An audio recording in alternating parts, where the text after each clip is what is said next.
Welcome, everybody. So, this is your host with the most, George VAFC. You're here at the Ball Over Passion podcast, where we made it for the fans, by the fans, over the love of football. I'm joined by CK. How you doing, mate? I'm doing good. I'm doing good. Excellent. And Curran, how are we today? All right, a bit tired, but we move. We move a little bit more pep in my step from earlier this morning, but today we got a good little show for you guys. We're going to preview the past Euro games. We're going to do a little Euro roundup. We're going to look at the Switzerland game. We're going to look past at the Italy game, and then we're going to preview the next couple games in the next couple days. So I'm excited for this one, and let's get into it.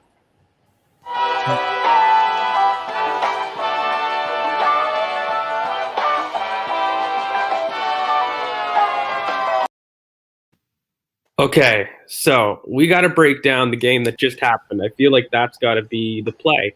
And we had Switzerland-Wales, for those that didn't see. And if you were like your host over here who had a little bit of trouble last night, you missed the game. So he's looking forward to the recap from the boys. Chris, what do you think the game state was like? Why don't we describe the lineups? Let's maybe describe who are the captains, who are the danger men lining up for both Switzerland and Wales. Okay, so with the lineups, I'll just say both teams' lineups. With Wales, it was Danny Ward in goal, Connor Roberts, Chris Mepham, Joe Rodon, Ben Davies, Joe Allen, Bayo, Daniel James, Ramsey, Morel, and Kiefer Moore in a 4-1-4-1. And Switzerland played 3-5-2 with Jan Sommer, Elvedi, Shah, Akanji, Babu, Rodriguez, Xhaka, Frula, Shaqiri in the 10, and Embolo and Seferovic up top.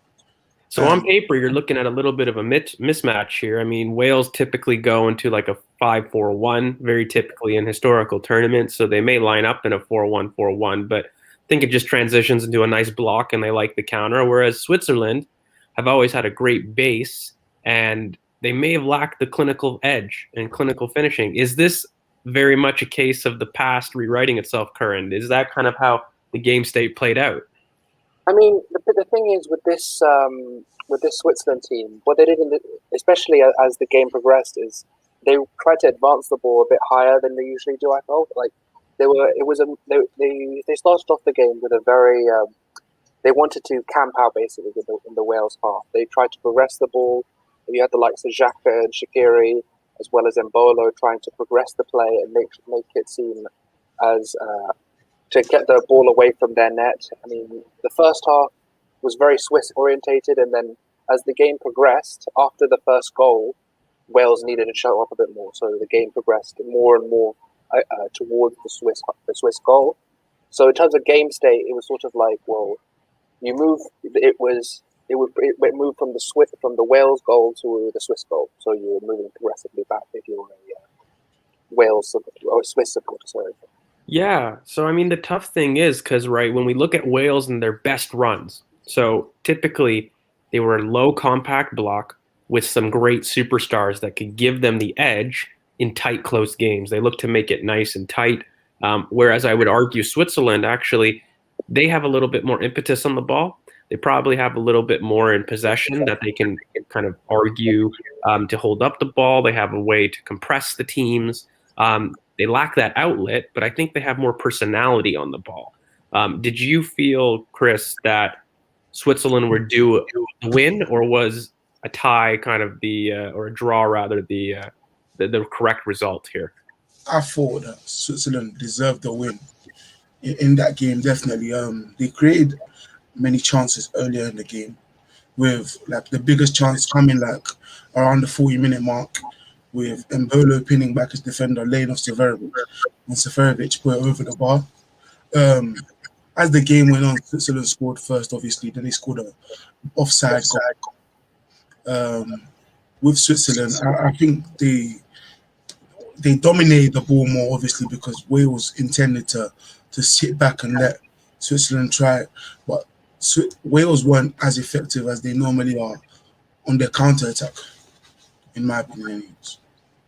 Yeah, so it's kind of strange because, I would argue I didn't watch the game, but just historically, they almost are the best of each other. And what I mean by that is Switzerland on the ball, dominant, strong base to typically dictate possession, not something you'd associate with a Wales team, and maybe lacking an outlet. Whereas in Wales, we're looking at probably a low block, not quite having the personality to step into midfield and impose play, but looking to counter, having fairly decent outlets traditionally. So what do you think, Curran, were the danger men in this match? Was Switzerland typically the Shaka match, which is what normally happens with them, or are we looking at Aaron Ramsey masterclass? Well, as the game went on, it turned more into Ramsey's favour. I think as the play switched to move up the pitch from a Wales perspective, Ramsey became more influential. He started doing his normal flicks around the box, trying to interplay with the players around him. He was someone that really epitomized how he used to play wearing this shirt. So he had a good game, but you need quality around, and like I don't think Bale had his best game, and the rest of the team had to try and make up for the lack of that star power in this team. It seems as though those outlets, who I assume, again, I haven't watched, but I assume Dan James must have been effective.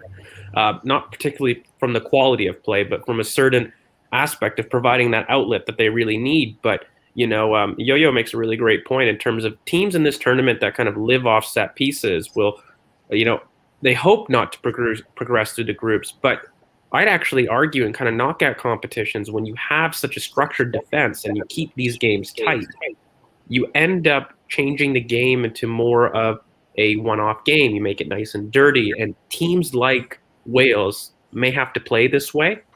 And when you end up starting maybe not to play with the type of profiles that you have, you may run into trouble.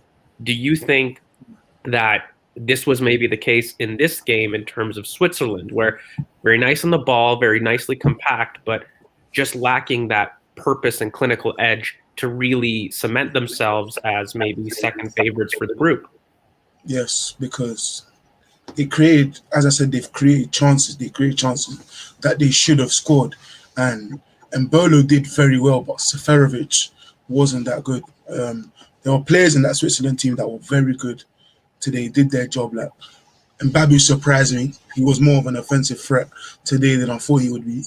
He also had a big chance which he missed. I don't think Wales should have got out of the game with a draw, but they have done, and that's how tournament football goes. So they still have a chance, but I think Switzerland will regret not scoring their chances.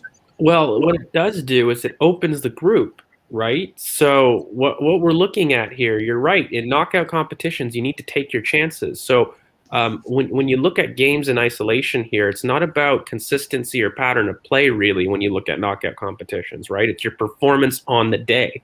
And so while I think Switzerland, they've always had a traditionally great base. Yeah, Xhaka controlling the game as usual. I mean, I think that's kind of typical from this Switzerland team from a while, but I really think, and I think we highlighted in the previews, that their lack of a clinical edge is really going to hurt them in this game, or rather in this group.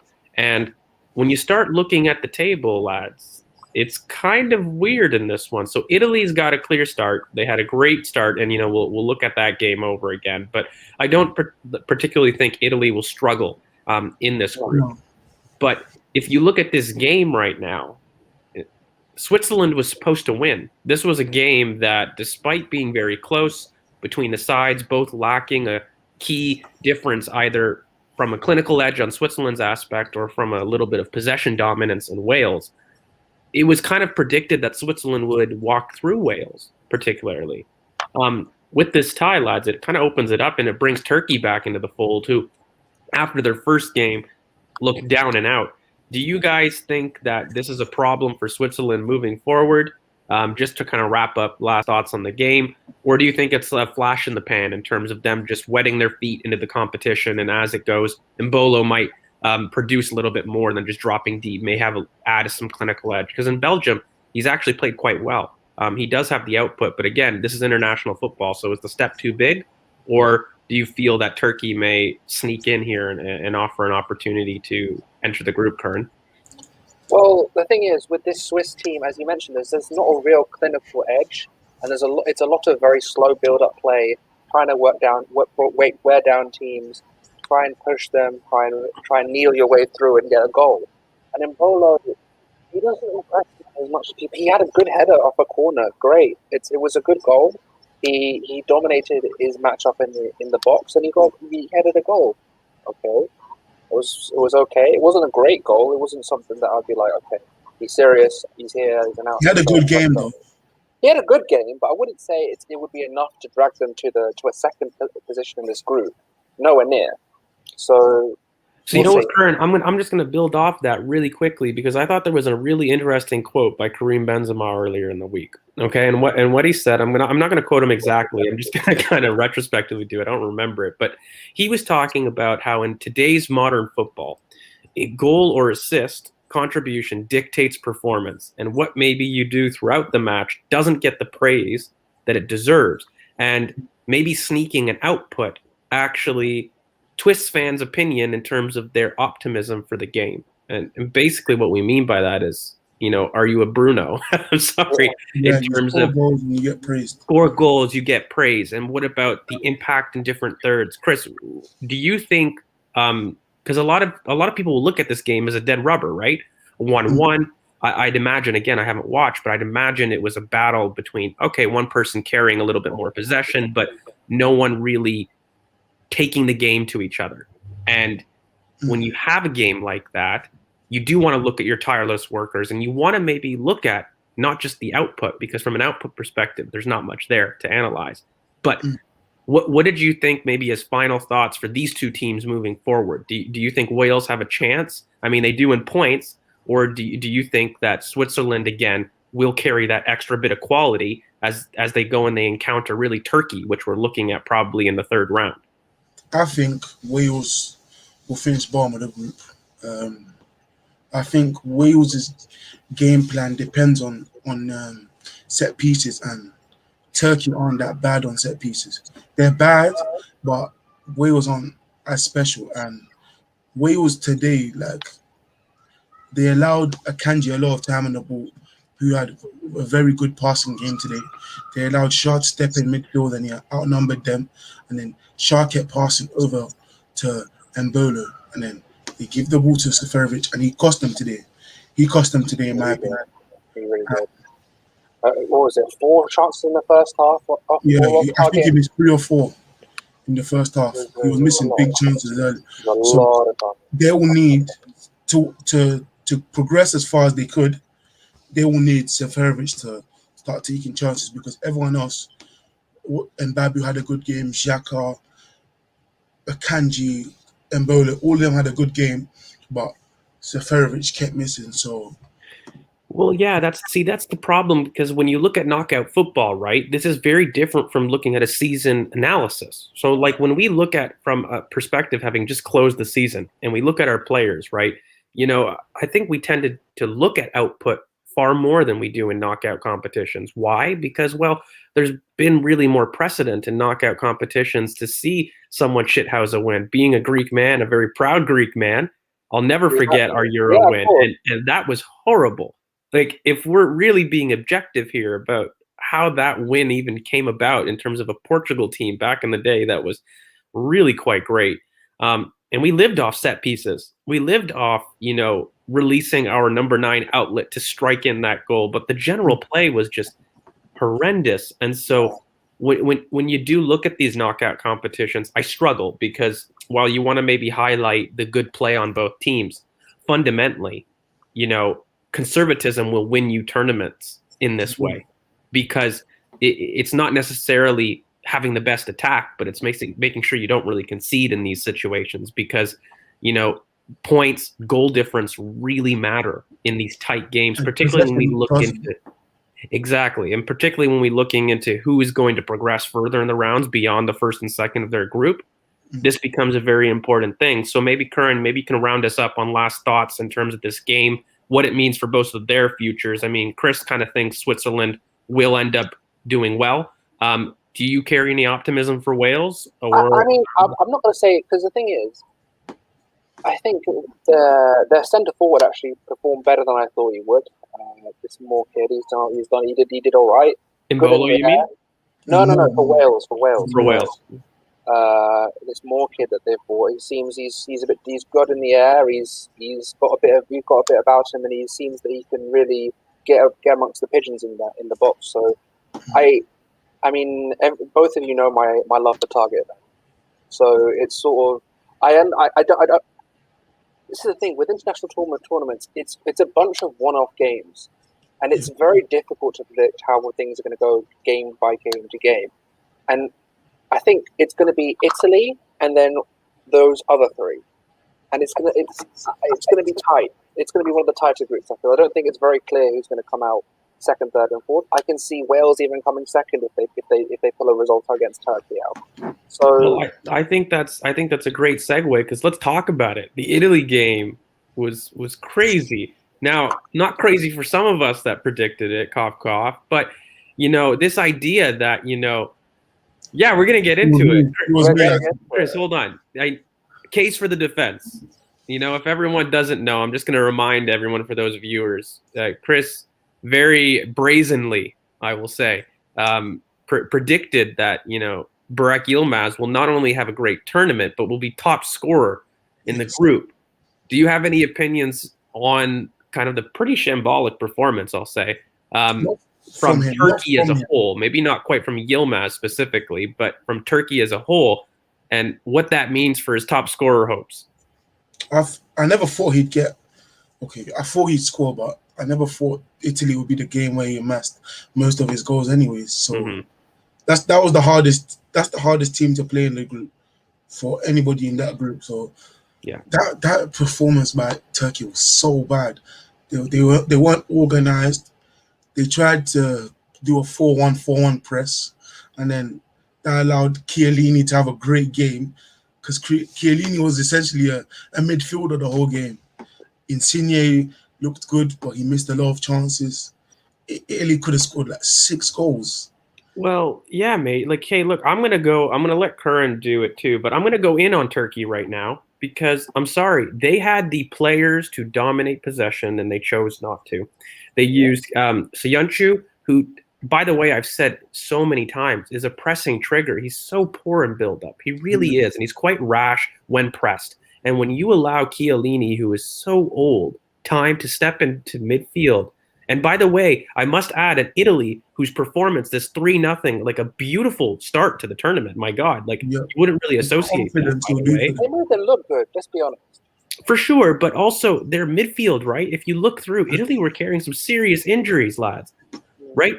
Verratti, Pellegrini, who both could argue be starting spots. I mean, Spinazzola had an excellent game, but I mean, Curran, from your perspective, right? Everyone predicted Turkey to be really the second dark horse of this tournament, and I never saw it personally. But what do you make of Turkey's performance, and is that an omen for the future in their tournament? There's a couple of things. Well, the first thing is that a lack of pace around Yilmaz is going to kill him. He at Lille. You guys have both watched him at Lille. Our favourite summer miss has been come out of Lille. We've missed out on him, but c'est la vie. We've all seen how he plays. He thrives off pace around him. You can't just have him trying, because you saw the amount of times he was offside yesterday. He kept straying offside. Yilmaz. In that first half, he was offside so many times. And when they brought in Cengiz Under, he got much closer to the goal. Yeah, that was my next point. Much closer to scoring. That was my next point. If you do not have a transitional outlet, you don't have it. And if you without that, you won't have the ability to release a Burak Yilmaz. And he looked lost. He looked completely lost on the pitch yesterday.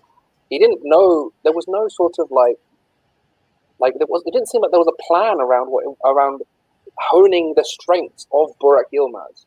If you're gonna play Burak Yilmaz, you need to surround him with runners.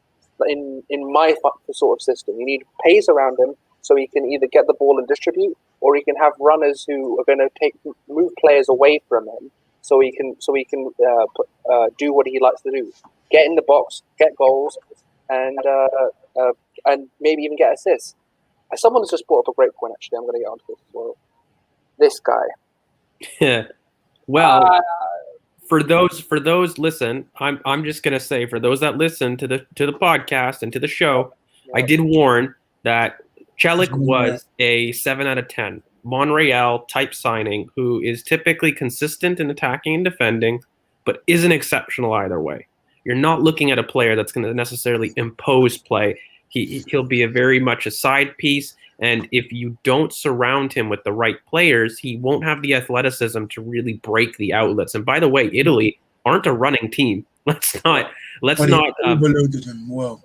Yeah, and of course, I think the tactical battle here was actually immense. I think Mancini had a phenomenal game. Really, if you look at the structure of this Italian team, like everyone was looking through the midfield. Oh, of course they would dominate. But I don't know if you guys saw the pressure and the runs and the coordinated press from Italy. I was very impressed from a managerial standpoint on how Italy, and everyone knows I was one of the defendants of Italy even going to the finals, over France. And this game really gave me a lot of confidence from a coaching perspective, right? Because sometimes, again, I know we said last time in the other game, conservatism may win you games here, but similarly, a great coach can win you knockout competitions. Mancini is the best coach in this tournament, I think.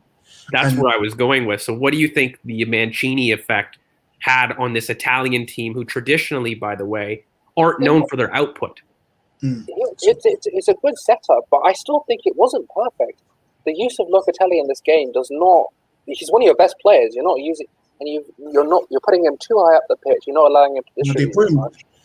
It was a bit like you saw the meltdowns on Locatelli yesterday. It was a bit like, well, if you're not going to play him in the right position, then we might as well talk. We'll talk. I'll let Chris go in terms of what his thoughts on Mancini are first. But the only thing I'll say on Locatelli, right, it was really injury focused. I think in terms of if you looked at Mancini and how he sets up, typically leading up to the tournament, he had played Locatelli deep, and you can't really mix him with Jorginho.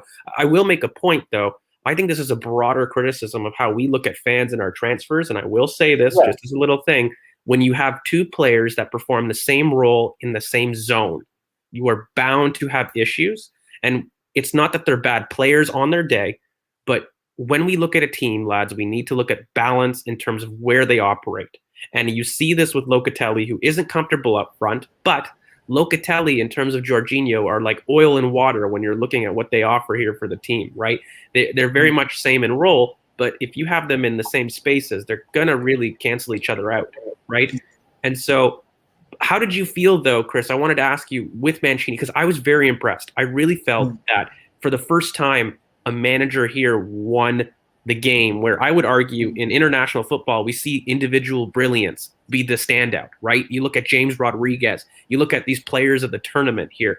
You wouldn't associate them really with managerial masterclasses, right? But I'm sorry, for me, this really was a huge masterclass for Mancini. How about you?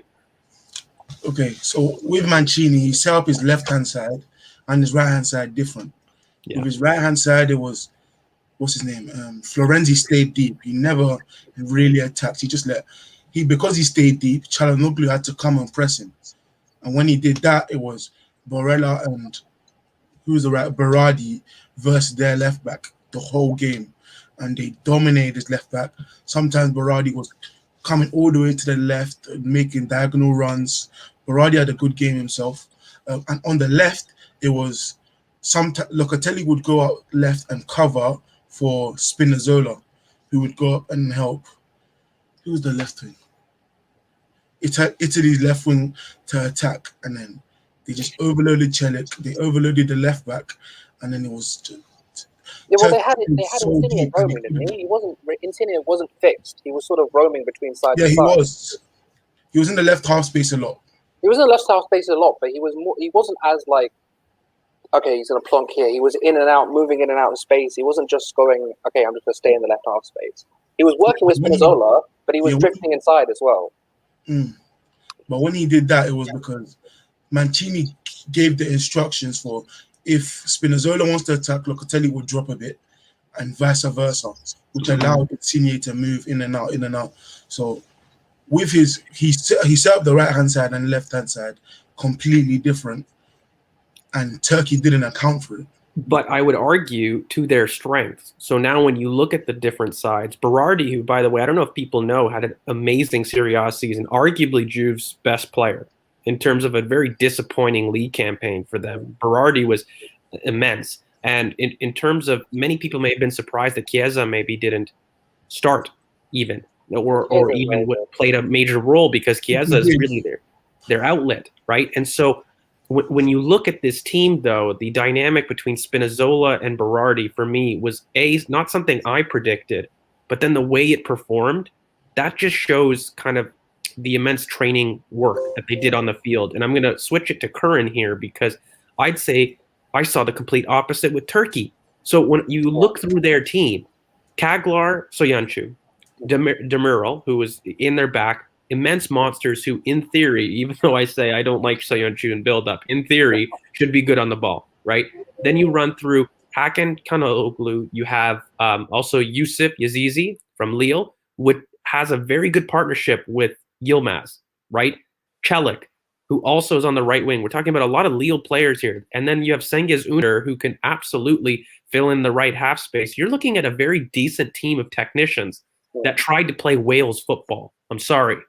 And for me, it is not – that was the downfall of Turkey's play. It wasn't imposing themselves on the match, because while you don't want to maybe go toe-to-toe with somebody like Italy in the midfield, they certainly had the technical quality to show more and be more dominant on the ball. Do you think that's a fair criticism? What it was for me was the lack of transitional output as well.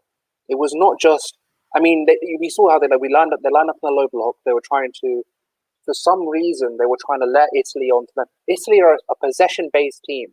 Like, if you give Italy the ball, you're literally playing into their hands. It's not like you're just saying, okay, you're with someone who's a team that's like who's going to struggle in possession, wants to play off you. You're giving the ball to a team that likes their slow passing, that likes their slow. Likes to build up play, likes to go in and actually try and dominate the game. So if you don't have transitional outputs, if you don't have an under there, why he didn't start is still beyond me. It makes no sense. It was very disappointing with that. It was poor from a managerial perspective. Yeah, managerial was extremely disappointing. And I can't doubt really the quality on the pitch too, in terms of, you know, when we're looking at maybe that team, they may lack an outlet, but I would still argue they've got the technicians in there to put their foot on the ball. Now, Archie makes a great point in terms of there's no shame to losing to Italy. And while I don't know maybe that they were quite the favorites, they were certainly many people's dark horses, and they are a very good team. And, you know, running through these things, they didn't have Chiesa. They didn't have their first choice midfield. And you're looking at the managerial performance, I would say, because this was a tough game. Let's make no mistake. I feel like there's a lot of revisionism on the timeline. When you were looking at the starting of the game, people took Turkey and Italy as neck and neck. You know, that it would be a very exciting game, close game, that Italy wouldn't be the clear favorites. And when you look at that score line, 3-0, where it wasn't just the goals, which were actually quite bad in terms of their attacking patterns and their play, but the work on the ball. I was just very impressed with Italy's movement, both on and off the ball. And I think that bodes amazingly well for a team that still has their technicians to come back, their outlet to come in. And you start to add those things, and you're like, hold on a second, international football here. If you start to control the ball, make games tight, traditional midfield and their spaces are so close together, right? They don't have a great defense as old. They're really quite old, but lads, I don't know about you, but Bonucci and Chiellini, like they were a weird choice. It was a weird choice, though. Like they were good, but it was a weird choice when you have Chiellini at 36. They have other defenders who deserve to be in there. I don't know what you think, Chris, but I think that the aim was for Chiellini to be on the ball. And he was allowed so much time on the ball. The plan with Chiellini worked. I don't think Chiellini probably won't start every game. But if a team allows them to have the ball and attack them, Chiellini will always thrive, and Turkey's managers set them up to fail. Well, Chris, I'll build off that little point for you. Yo-Yo makes another great point in terms of tournament experience. It doesn't count as an excuse for players. For me, I think pedigree in a competition is huge. I wouldn't necessarily say experience in terms of, older heads versus younger heads in terms of making a great time. But I would argue really that, tournament pedigree certainly carries a role, right? We're looking at an exciting Turkey team. No matter how much we've bashed them, they have very young players, a great young team. And I just saw a capitulation on the grand stage, really. I was expecting a lot more fight. I really was, from a Turkey side, who I do rate in terms of their technicians and everybody on the ball.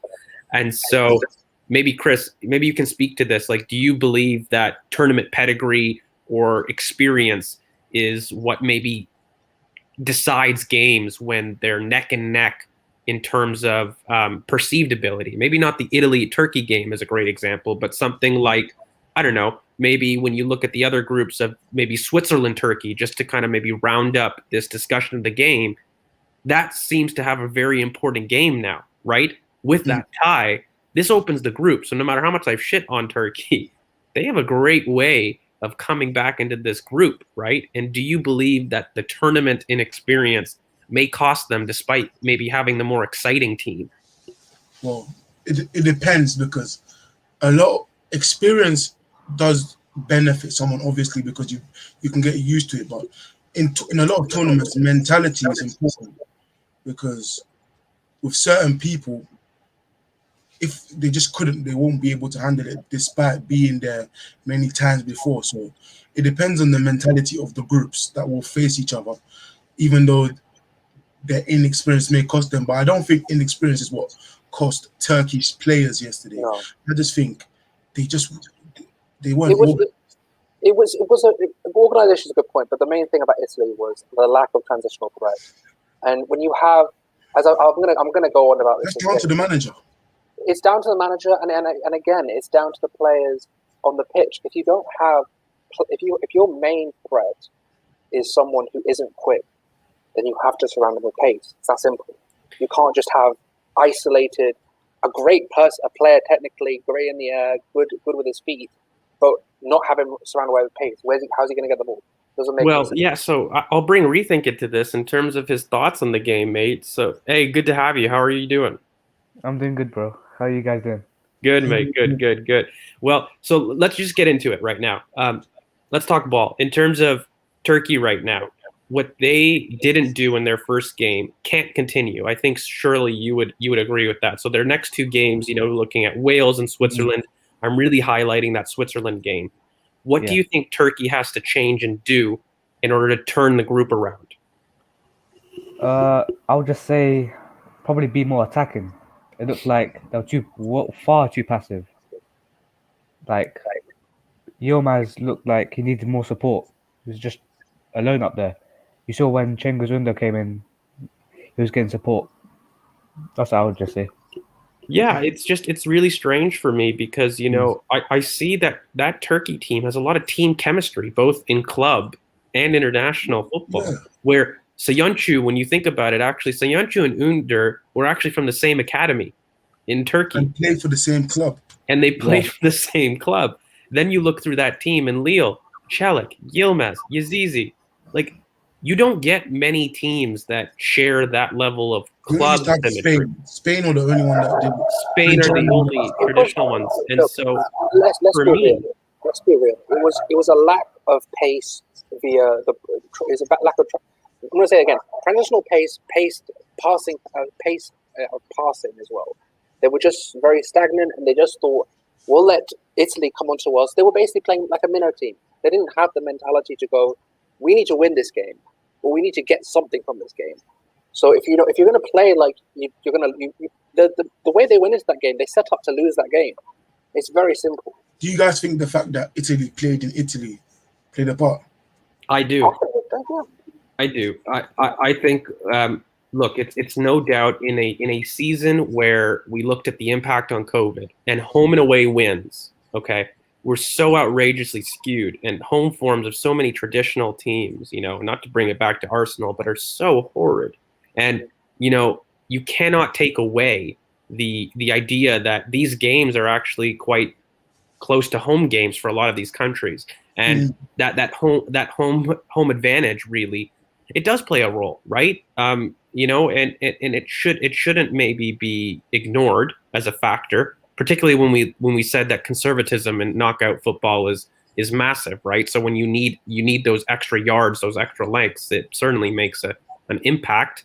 But I don't know if I want to make a great excuse, because I saw a lot of systemic differences here with Turkey. And so while certainly there's a home advantage in terms of maybe Italy being a little bit more up for the game, I felt Turkey were so out of the game, and that gap for me wasn't bridged by a home court advantage. And that wasn't, but the thing is, that wasn't down to the people on the pitch. That was an organizational failure in terms of Turkey. It was if it was sort of like, okay, both teams went at it and they went toe to toe, but the Italians came out on top. Fine, but the game was set up to play out as it played out. Well, mate, you know what? The only thing I will say is, because I rate Turkey as a young institution right now. They're producing a lot of great young talents. You run through that team, like we haven't even talked about the keeper, Kakir. They have two keepers who are very good. Bayinder, who's well. excellent. And it's like you run through that team, right? And they should be doing more on the ball, right? I hope it teaches the manager a lesson. Me too. Because it's very disappointing. And so maybe I'll just run through the panel, because I do want to end on this point where I do think international pedigree is absolutely the reason for what we saw in this game. Great curtain raiser, but Italy aren't traditionally known for a 3-0. I think the 3-0, while their performance was amazing, it wasn't quite the bashing that I was expecting. Really, Italy don't do these type of games, but they did it. And so it was very surprising for me. I felt that their domination on the ball I expected, but really to go out there and I think it was a very statement game, lads. I don't want to put huge things just because I like Italy and I predicted this, but I really do think it was a statement game for many reasons. You're looking at a team, right, that don't score many goals, but did. You're looking at a team that right now traditionally close their spaces and are just a tight defense, but I saw a lot of off the ball movement that got me excited from a managerial standpoint. They were almost they were trained to a T. There was nothing out of whack. Every side of the pitch was particularly like set up for that play. Berardi, Spinazzola played to their strengths, right? On the left with Insigne giving him a Florenzi role. Created space. That was the whole plan for Florenzi. Don't attack. Yes. Let Barella and Berardi do their thing. You stay back and keep Çalhanoğlu up top. And then he did it, and then they abused them. Yes. It was a good plan. It was a And good so plan. again, The last thing I'm going to say about this, just quickly, is when you have, I'm just going to address the point on screen right now. So the thing is, it was cagey for the first about 50 minutes. Like Italy were clearly dominating, but it was sort of Turkey were like, okay, we're gonna take it. And when that goal came, then the floodgates opened. It was sort of like one led to two, and then the third was sort of like a consolation at the end. It wasn't I wouldn't call it like utter. I mean, domination, obviously, the scoreline does, and the performance does suggest domination, but I think it was an inflated 2-0. It was sort of like, it wasn't like a thrashing. It was sort of like, it was a 3-0, but it felt like a 1.5 to a 2-0 sort of win. Because it just didn't, it felt like it was sort of, it happened very quickly, and then that was it. Well, let's rethink. I want to get your opinions on this. So let's go in the future. What do you think this says for both of these teams? Because right now, I think Italy have made a statement. But what do you think? Do they hold their nerve later on to the competition, where maybe teams don't give Chiellini and Bonucci that space? Because let's be real, Turkey didn't press them at all. And these lads, they're not young bucks, and so while they're great on the ball, if you pressure them, as their club campaigns show, they will crumble. So like, where do you see Italy in the larger rounds of the competition? Are they able to hold their nerve? I think they got to France. They got to France for me. That's where they got probably quarters. I think semis. They play France. I think that's where they go out. Well, yeah, that's what we had said, but That's what you guys said. yeah, I think Yeah. they make it semis, but I think that France game may be an upset. That's what I think. well, what do you think? Do you think Italy have the guts to hold their nerve later on in the final competitions? It's a bit difficult, but I think, yeah, when you give them space, you saw what they did against Turkey, but when they face better teams like France and whoever, then they're not going to allow Chiellini and Bonucci like the space that Turkey allowed. So they may have to like play a bit more cautious, but if they do that, then there's less risk involved. Do you know what I'm afraid of, lads? They've got Verratti to come to this team. And Pellegrini. Chiellini is not stepping into midfield the way he is with a Verratti on the ball. They just don't need it. And so that line that we're seeing right now, which again, it goes back to the managerial masterclass of this game. I'm sorry, and I'm not even that big of a fan of Mancini, but when you think about it, it was very ballsy to ask Chiellini to play that role, right? So when you think about it, he played the Verratti role. I don't know if people made that connection, but he was a Verratti. He was a the Verratti. orchestrator. Yeah, and Chiellini, by the way, like great on the ball, but lads, to do that to such an old defender, look, he's got experience, but I was shocked. I thought that showed a lot of balls, and the way he surrounded him was immense. Again, I for think me, I'll just end my thoughts. I was very impressed when I look at who has to come into this team, and then Chiesa as the outlet. My God, who you would think that was probably the only thing that they lacked is a big clinical edge. Who is a great outlet. I think the France-Italy game is a lot closer than people think. I think Or it's the close. inevitable one. And I think Italy do hold their nerve. I think international pedigree is a thing. And in the Euros, Italy perform. No matter how crap the team may seem. I think in so many years we've gone by, we said, this Italian team, they're not what they used to be. Where's their defense? in the final? Yeah, and they end up being in the final every time. And so for me, I was really, really impressed. Maybe Turkey in my last thoughts, and then we can move on to preview the other game, lads. But Turkey, I was disappointed. They really need to radically change. They need to go out there and put their foot on the ball and take the game to teams because they have the players to do it. They have the synergy to do it, and they really should be doing more because I expect more from such a talented team. I really do. And I don't think it's been talked about enough in this debate right now how talented Turkey are. In terms of up-and-coming nations, people cite Portugal, France, England. Turkey have a very similar talent pool in terms of the level of talent they're producing here. And perhaps they don't have the pedigree of past teams, and they don't have the size of past teams, but the technical quality on show here, or at least individually, is immense. So I expect them to take the games to Wales and to Switzerland, and they still have a great chance of progressing. They finished second in the group, in my opinion. They can still. For everything that's happened, they can absolutely still do it. But I do reiterate, a drastic change of mentality is needed. I struggle, and I personally get really worried when I see systemic and mentality differences. What I saw from the back in terms of build-up, they've got Kakir, Demiral, and Soyuncu, who should be on the ball dictating play. I shouldn't be looking at Chiellini as an orchestrator in that game when I've got those players available to me. And so they really need to step up and change their mentality because they wanted to sit in, right? Lads, like when we look at the first 20, 25 minutes, it showed you what their game plan was. Let's keep it tight. Let's nick a goal. In the whole game, Kakir played like double more long balls than anybody else, which showed you how much they were squeezed. So they need Kakir to play less long balls and them to keep it on the floor. Yes. And the manager needs to fix up seriously because they have the talent to do it. A lot of teams in the tournament. Mm-hmm. They should be a lot of teams.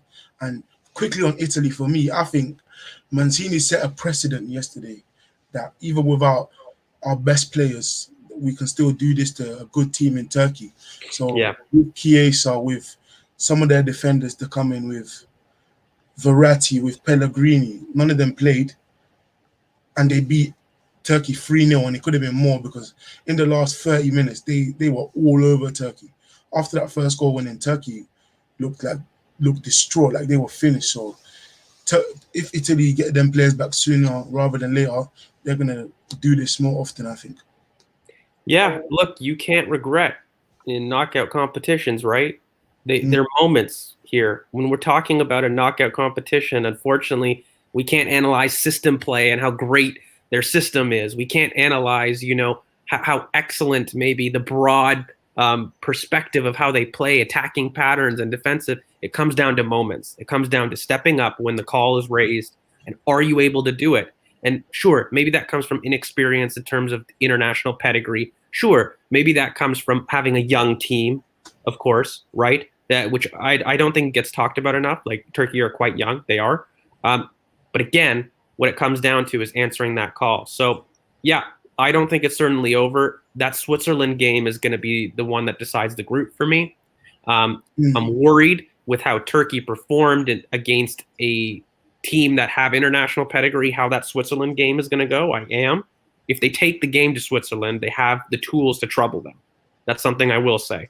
But if they play similar, they will find themselves in trouble because Switzerland will dominate the ball and Xhaka will get on the ball. He won't be afraid. And so, yeah, I am worried for them, but it's still time to kind of change their fortunes. And lads, I don't know. I kind of want to just round up in terms of looking at our games and what we maybe can predict coming up. Really, I think let's maybe just look at, because I don't think we're going to really see each other until next week, right? I want to maybe just run through the games, and then maybe we can give a very quick yay or nay, and we can maybe spend some time on the England-Croatia game, lads. I think that's probably one of the bigger ones that's upcoming in the next couple days. And of course, you got your France-Germany. So I'll just run them quickly for those that maybe don't know. For the rest of the match days, what we've got Denmark-Finland that are going to happen later today, as well as Belgium and Russia. Personally, I see Denmark-Finland as kind of a dead rubber, very tied. I think Denmark should have the pedigree to go through, and we're looking at Belgium-Russia being really quite dominant. Any disagreements there, maybe with a thumbs up or thumbs down, or are we kind of in play with that? I think Denmark will win. Yeah. Okay, excellent. So as we move on, really, then we talk about England-Croatia, which I think is a really kind of exciting game. And you also have Austria, North Macedonia, and then you have Netherlands, Ukraine. For tomorrow, I think Netherlands, Ukraine, and Austria, North Macedonia are kind of, again, somewhat dead rubber games. I think Netherlands have the quality, or they should have the quality to outplay Ukraine. But again, Ukraine have those dangerous outlets, right? So it could be a case of the antidote to their kryptonite kind of thing. So I wonder with that game, Netherlands should go through. But Austria and North Macedonia, kind of a dead rubber where Austria should have the advantage there, right? North Macedonia are lucky to be in the pool here. And so Austria should have a good time. And then we go to the England-Croatia game, right? Lads, this one's a pretty big one for a lot of you guys. And even me, I talk as if I'm English here. And I'm a big supporter of them. So this is a big game. For me, the top two in the group, right? How do you see us performing? He better not play three at the back. Better not. You keep saying that, but he's gonna do it. No, you never know. He could go 4-2-3-1. But he's just not. He could. You never know. That's what I'm saying. Okay, so Rethink, I want to get maybe Rethink's ideas on it. So, what are you foreseeing for the Three Lions? What are we talking about? Are we going to talk about Southgate, or are we going to talk about the players? I think it's got to be Southgate. I mean, no one knows what he's going to do. He took Ben White after Trent, of course, got an injury. That's 4 right backs, 4 centre backs. No clue what this guy's going to do. Could very well play 3 at the back against Croatia. Maybe play it safe. Idiot. Very well might. He's gonna play 3 at the back. Even if he does play 3 at the back, even if he does play 3 at the back, I hope he plays the right attackers. I want us to win so badly. I want us to win this competition. I want us to win this competition so badly. But that Wally that Wally in a waistcoat, I swear to God, he's just doing this 3-4-3 terrorism. That's just, Okay, so the one thing I'll say on this, right, is I do think that a three at the back system is actually quite attacking. And I know that's going to be very odd for a lot of people, is again how you use it, how you play the formations. And I think maybe this is a moot point because everyone's saying, but George, Southgate can't play.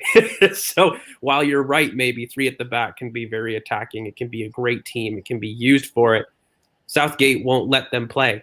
And I just think ultimately the individual quality on the day and also the fact that Croatia is actually just quite old, still a great team, but just in terms of their wave and their generation, there's going to be an extra step in England's pep. And I don't know if that's going to be down to Southgate, but I've always said it's going to be down to the players.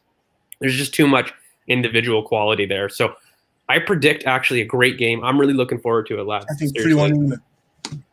Yeah, why don't we run through? Rethink, what do you think? What's the score? Yeah, I'll back what CK said. 3-1 England. 3-1? Nice. Curran? Back your boys. 2-1 Come on. England, 2-1 England. 2-1. But let me just say this. With this Southgate formation, right, if he starts playing three at the back, we have to realize that three at the back, if you play man to man and if you clog passing lanes like we did against Chelsea, it's very, very gettable. It's just you have to have the personnel to do it. And I get why he's doing it. He has the personnel to do it. But there are players that he has available. And the thing is, the other reason why I'm not is on this 3-1-4-1 band, like this 3-1-4-1 hype is he's gonna start Sterling, Kane, and Rashford. He's not gonna start Sancho. He's not gonna start Grealish. He's gonna play Mount and Rice, and he's gonna play Walker, and he might even play Chilwell. He might not even play Chilwell. Like this is the kind of dude this guy is. The left wing back should be Saka. But he won't. Look, the only thing that I will say on this game, again, I think what happens is, we see England just proceed, but again, maybe not from a managerial standpoint. I think the quality on the play. I do think Grealish plays. I think there's too much of a kind of I think there's too much pressure, right? And there's too much his type of season that he's had. He's demanded it enough. I do think that ultimately he will be played, maybe not to the best that suits him, but I think he'll be played. And I do think it's a tight game because this is actually very tight in terms of the midfield battle. Actually, Croatia are still quite good in the midfield, and they do have good, organization at the back. So yeah, I think it's a 2-1 personally. Maybe we can just run through the last games because as I was looking, I'm just realizing, we've got so many games here, right, lads, and we can't choose them all. But one of the really fun ones that's coming up on Monday and Tuesday is we've got France-Germany on Tuesday, and I'm excited for that one. That's you love when the heavyweights go. So maybe before we head out, we can maybe just preview that game because I think as I go down the schedule, I'm like, ooh, that game's really cool. That game's really good. But France-Germany, it's worthy talking about, right? So maybe before we do, make sure everybody like, comment, subscribe. Like, thanks so much for the engagement. We've got a lot of comments here, and like, I love the support. We the lads here, we really appreciate it. Really giving me a lot of energy on a hangover. So thank you so much. And yeah, let's maybe after you guys like, comment, subscribe, let's just get into this France-Germany game. That's huge, guys. Like, for me, a lot's been said on the German national team, right? Where on paper, their performance doesn't make sense. I don't know if people have actually like run through their team right now, but they've got not good, great players, and they have poached the bed, which is really weird because, by the way, German efficiency is undoubted in these tournaments. Like, for me, it's very, very, very weird that this Germany team don't have the output efficiency of old. That's not something you would associate with them, right? And then you're looking at France, who are the epitome of free flowing football, right? So let's go maybe in order. Rethink. What do you think? Big game here. Everyone's like France, easy, dead rubber because Germany have been crap. What do you think? I say don't underestimate Germany at all. I mean, it's one of those ones where it could be a close battle or it could be just one-sided. But I think it'll be a close battle. I'm not sure on the scoreline. Two, as you said, two heavyweights. Absolutely. Look, France will do it for me personally. You're asking. I'm not going to sit on the fence here. I know as host, I get to kind of do that here and play both sides. But yeah, France for me, they will absolutely get the job done. But I don't think that this game is as clear as what people are saying. I think Germany is going to come with some serious heavyweight. And again, Look out for Werner. yeah, unfortunately, in a knockout competition like that, you need your outlets, don't you? And you can get at that France backline, right? So that's my fear. But Chris, maybe how about you round us up here? Okay, for the Germany game, I think people should, despite how bad Werner's been in the league, that type of movement and pace in knockout competitions will always hurt teams, and I think Werner against France will have an impact. I think. I'm not sure who will win. I think it's going to go 2-1 either way. Right now, I'm looking at Germany winning and surprising people. Come back to me on who wins, but Werner will have okay, we'll check on to Curran. I do have some things to wrap up for some people and some news. But Curran, thoughts? Two heavyweights, two absolute titans of international football and leagues. Where do you see this going? Look, you guys know my opinion on this France team. There's too much for most, if not all, the teams in this tournament. I don't see, it's for me. I understand the German pick. Werner's movement in the Champions League was great. He drew defenders away from the likes of Havertz, allowed people like Chilwell and Jorginho and Kante to get runs in and balls into forward positions. I understand it. I just don't think they have enough. I refuse. You have Kylian Mbappe, you have Antoine Griezmann, you have players that have played together, won a World Cup together, that know how to play football together. This isn't a if you're talking about tournament pedigree or a team settled on how they want to play football. This team knows how they want to play football. They haven't had a lot of the only real. I mean, there's not really that many changes. Well, Curran, the only pushback I'm going to do, mate, is Benzema and his impact on team dynamics right now. I said it in the preview. We've seen it in the news. For me, it's a worry about how that team is going to function. Who in past tournaments, like you said, I would agree, dynamic, know how they play to a system, right? But when you upset the harmony right now, and I'm not sure what that Benzema effect has. I've been worried, and I kind of like with the black dog superstition said, I don't know how he's going to come into the team and how that's going to work. He's a better player. It works better for them. But that antic off the pitch and what he represents, I don't know what that's going to do in a tournament that you can't regret, right? And we talked about this earlier in the show. It's about moments, and I'm really worried here where there's always a giant killing. We predicted Portugal, right? I'm sticking by it. When you see these titans, I don't know. I want to give Germany more prop because I see it everywhere on the timeline where it's like, they're gonna go out of the tournament really quite easy, and I'm like, lads, do you know who they have on their team? It's not that simple. Who they have? You go through quickly who they have. Well, like Kimmich, Havertz, Werner, Gnabry. Ooh, let's be fair with Muller, Neuer, to stay good. Neuer. It's just, guys, it's crazy. It's crazy to me. Did they take Neuhaus? They did. Yes, they did.